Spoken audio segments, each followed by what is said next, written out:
टुनटुनी एक अंधी चिड़िया थी। वो सड़कों पर भीख मांगकर गुजारा करती थी। उसका पति टुन्नू चिड़ा कुछ समय पहले ही भीख मांगते सड़क दुर्घटना में चल बसा।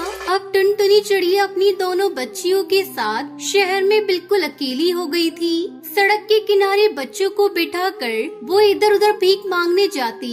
अगर उसे कुछ मिलता तो अपने बच्चों को खिला देती, वरना भूखा ही सुला देती। आते जाते पक्षी टुनटुनी चिड़िया के कटोरे में भीख में सिक्के डाल जाते।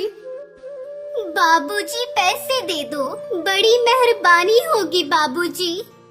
तब तक आप लोग हमारे इस वीडियो को लाइक और अगर आपने हमारे चैनल को सब्सक्राइब नहीं किया है तो जल्दी से सब्सक्राइब कर लें और कमेंट सेक्शन में जरूर बताएं कि आपको हमारी ये कहानी कैसी लगी। खुले पैसे नहीं है मेरे पास, माफ करो बहन जी। अरे बहन जी कुछ पैसे दे दो, मेरे बच्चे भूखे हैं। भगवान तुम्हारी हर कामना को पूरा करेगा। भगवान के नाम पर कुछ पैसे दे दो। तुम लोगों से कमाया नहीं जाता, बच्चों को पाला नहीं जाता तो बच्चे पैदा क्यों करते हो? ये ले 1 रुपया, मेरे पास पैसे और नहीं है। माँ बहुत जोर से भूख लगी है। रुक बेटा, मैं चाय वाले से ब्रेड का पीस खरीद कर देती हूँ। पिंकी चिड़िया भी रो रही थी। टुनटुनी दोनों को चाय वाले से एक ब्रेड का पीस लेकर देती है। ऐसी उसकी जिंदगी कट रही थी। उसके साथ और भी कुछ चिड़िया भीख मांगती थी, जिनमें से एक थी टूनी चिड़िया। वो अपनी छोटी सी बेटी को कमाई का जरिया बनाकर पैसे कमाती थी। माँ ये गोलू के सर पर पट्टी क्यों बंधी है? कल तक तो ये बिल्कुल ठीक था। गोलू तू दर्द से जोर जोर से चिल्ला रहा। और सुन, पैसे वाले पक्षी दिखाई देते ही उनकी गाड़ी के सामने आ जाना, वो तुझे घायल देखकर अच्छे पैसे देंगे। टूनी तुम ये सब मत किया करो, पैसे कमाने के चक्कर में तुम अपने बेटे को गलत सीख दे रही हो।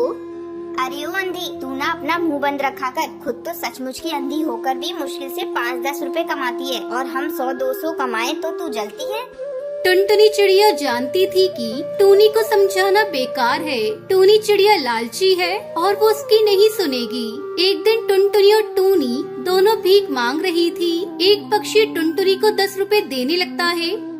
माँ ये उन अंकल का बटुआ गिर गया। सुनहरी बेटा संभाल कर रख ले, इसमें देख क्या क्या रखा है, शायद कोई पता लिखा हो। माँ इस बटुए में तो बहुत सारे नोट हैं। सुनहरी ये रुपये वापस बटुए में रख दे, ये उन साहब की अमानत है। हम किसी पक्षी से उनका पता पूछकर उन्हें वापस दे आएंगे। टुनटुनी तू पागल हो गई है, जरा सोच, ये रुपए तेरे और तेरे बच्चों के कितने काम आएंगे। सुनहरी और पिंकी ने कितने दिन से कुछ नहीं खाया, उनको बढ़िया बढ़िया खाना खिला सकती है, अच्छे कपड़े खरीद कर दे सकती है। और तो और तेरे बच्चों के सर पर छत नहीं है, तू एक अच्छा सा घोंसला किराए पर लेकर रह सकती है। टूनी भले ही आज हमारे सर पर छत नहीं है, मैं जानती हूँ ये रुपए मेरे और मेरे बच्चों के बहुत काम आ सकते हैं, लेकिन मैं बेईमानी नहीं करूँगी।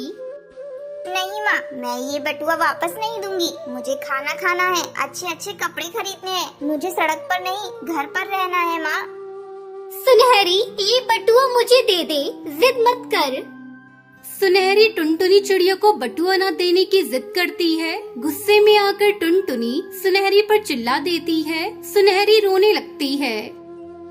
सुनहरी बेटा, जीवन में कितनी भी कठिनाइयाँ आ जाए पर हमको कभी भी गलत राह पर नहीं चलना चाहिए, इसलिए हम ये बटुआ उन साहब के घर वापस दे आएंगे।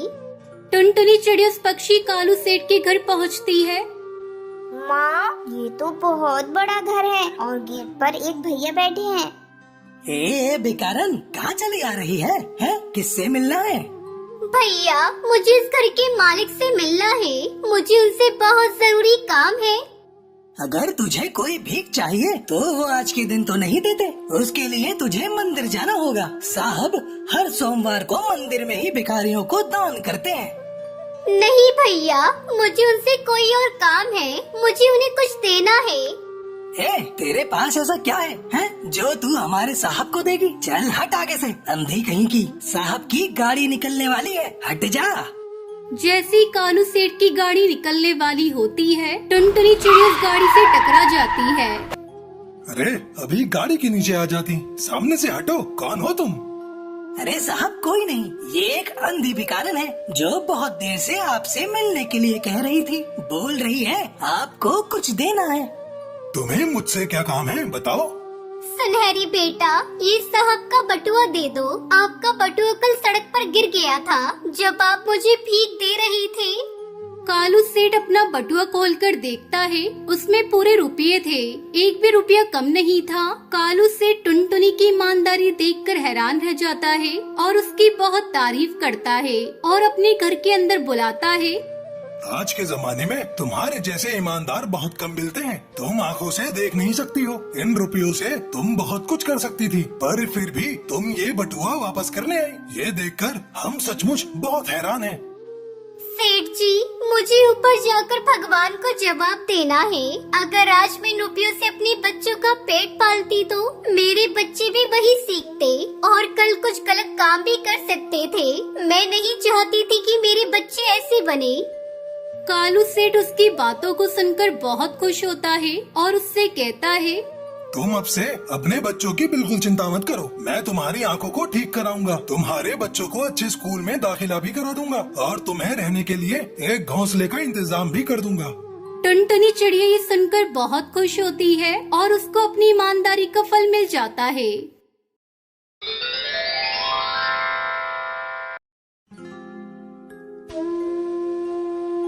टुनटुनी एक छोटे से घोंसले में रहने वाली एक गरीब चिड़िया थी जो लाल मिर्च के खेत में काम करती थी और कमाए हुए पैसों से खुद की और अपनी बीमार माँ टूनी की जरूरतें पूरी करती थी। माँ, मैं जा रही हूँ काम पर, ख्याल रखना अपना। शाम को लौटते समय मैं आपकी दवाइयाँ लेकर आऊंगी। ऐसा कहते हुए टुनटुनी काम पर चली जाती है। वहाँ पर टुनटुनी चिड़िया पेड़ों को पानी देती है और जो मिर्ची अच्छे से लाल हो जाती है उन्हें तोड़ के टोकरी में भरती है। तब तक आप लोग कमेंट पे बताएं 89 डिवाइडेड बाय 9 कितने होते हैं। मैडम जी, मुझे शाम को थोड़े पैसे चाहिए, माँ के लिए दवाइयाँ खरीदनी है। ठीक है टुनटुनी, शाम को घर लौटने से पहले एक बार मुझे याद करना, मैं तुम्हें पैसे दे दूंगी। उस खेत की मालकिन बबली कबूतरी एक बहुत ही अच्छी कबूतरी थी और वो हमेशा ढेर सारा मेकअप और लाल लिपस्टिक लगाकर रहती थी। टुनटुनी चिड़िया को उसके लाल लिपस्टिक को देखकर हर बार हैरानी होती थी, इसलिए वो उस बार अपनी मैडम से पूछ ही लेती है। मैडम जी, क्या मैं आपसे एक सवाल पूछ सकती हूँ? आपके होठ इतने लाल कैसे रहते हैं हमेशा? क्या आप ढेर सारे सेब खाती हो? टुनटुनी चिड़िया की बात सुनकर बबली को हंसी आ जाती है और वो मुस्कुराते हुए कहती है, मेरे होठ सेब खाने की वजह से लाल नहीं होते हैं, वो मैं लिपस्टिक लगाती हूँ इसलिए लाल होते हैं बेटा। ऐसा कहते हुए वो टुनटुनी चिड़िया को अपने बैग से लिपस्टिक निकाल कर देती है। इसे तुम रख लो बेटा और सिर्फ खास मौकों पर ही लगाना, ये बहुत महंगी होती है इसलिए कह रही हूँ। ठीक है मैडम जी। इतना कहकर टुनटुनी चिड़िया उस लिपस्टिक को अपने पास रख लेती है और काम पर लग जाती है। शाम को टुनटुनी चिड़िया दवाइयाँ लेकर घर लौटती है और अपनी माँ को लिपस्टिक दिखाकर खुश होने लगती है। तब टुनटुनी चिड़िया की माँ उससे कहती है, तुम्हारे नाना जी दुनिया के हर देश में घूमकर कपड़ों का व्यापार करते थे। उन्हें किसी ने ऐसे ही मजाक में कुछ बीज दिए थे और कहा था उन बीजों से लिपस्टिक की खेती कर सकते हैं, और तुम्हारे नाना जी ने वो बीज मुझे लाकर दिए थे। माँ, क्या आपने उन बीजों से खेती की थी? क्या सच में लिपस्टिक के पेड़ लगे थे माँ? नहीं बेटा, वो बीज अभी मेरे पास ही हैं। नाना जी की याद में मैंने संभाल कर रखे थे, वो उस काले डब्बे में रखे हुए हैं। माँ के सोने के बाद टुनटुनी चिड़िया उन बीजों को ले जाकर घर के पीछे बगीचे में लगा देती है और हर रोज पानी डालती है। फिर थोड़े दिन बाद लिपस्टिक के पेड़ धीरे धीरे उग रहे थे और दूसरी तरफ बबली के खेत पे हर रोज मिर्चियाँ चोरी हो रही थी। माँ, आप एक बार मेरे साथ आकर देखो। नाना जी ने या उनके व्यापारी ने कोई मजाक नहीं किया था। मैंने सच में लिपस्टिक के पेड़ उगा दिए हैं माँ। टुनटुनी चिड़िया की माँ भी वो देखकर काफी खुश होती है और टुनटुनी हर रोज एक नई लिपस्टिक लगाकर काम पर जाने लगती है। वो देखकर टुनटुनी की मैडम को उस पर शक होता है। वैसे तो मैं तुम पर बहुत भरोसा करती हूँ, लेकिन तुम हर रोज इतनी महंगी महंगी लिपस्टिक लगाकर आ रही हो, तो मुझे शक हो रहा है कि वो तुम ही हो जो मिर्ची चुरा रही हो। ऐसा नहीं है मैडम जी, मैंने आपकी मिर्चियाँ नहीं चुराई हैं। ये लिपस्टिक कहाँ से आई है, ये बात आपको समझाने की कोशिश भी करूँ तो आप यकीन नहीं करोगी, इसलिए आप मेरे साथ आओ, मैं आपको दिखाती हूँ। ऐसा कहते हुए टुनटुनी चिड़िया उस खेत की मालकिन को अपने साथ घर लेकर आती है और उन्हें लिपस्टिक के पेड़ों को दिखाती है। वो देखकर मालकिन हैरान हो जाती है और टुनटुनी पर शक करने के लिए उससे माफी मांगती है। मुझे माफ कर दो टुनटुनी, मैंने तुम पर शक किया। मिर्ची का चोर तो कोई और है, हम उसका पता लगा लेंगे। और तुम इन लिपस्टिक का व्यापार करना चाहो तो मैं तुम्हारी पूरी मदद करूँगी। आपका बहुत बहुत शुक्रिया मैडम जी, मैं व्यापार जरूर करूँगी। ऐसा कहते हुए टुनटुनी मिर्ची के खेत में काम बंद करके लिपस्टिक की फार्मिंग करते हुए लिपस्टिक का व्यापार करके अच्छे खासे पैसे कमाने लगती है और अपनी मैडम की भी बहुत मदद करती है।